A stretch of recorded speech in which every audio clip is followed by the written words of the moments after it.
Session number 1, Motif Only.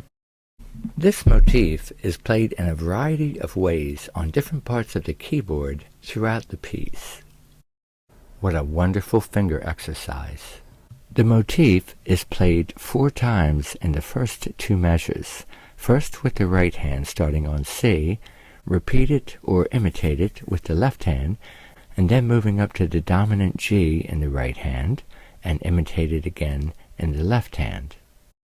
Notice that the last note of the motif is variable.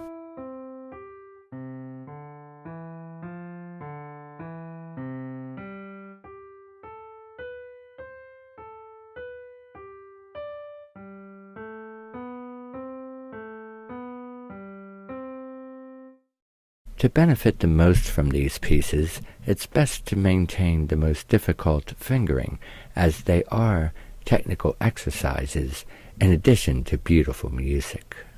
Pay close attention to your fingering and keep it exactly the same every time you practice.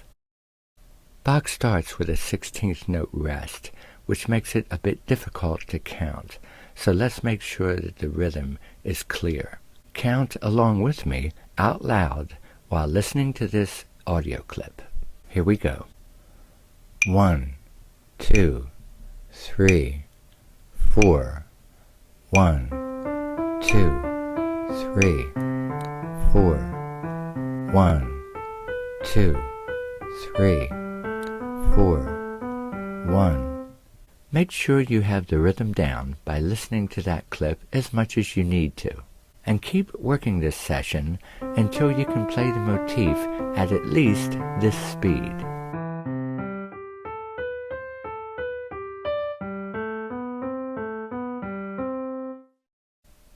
It doesn't matter if it takes you 5 minutes or 5 days to learn this motif.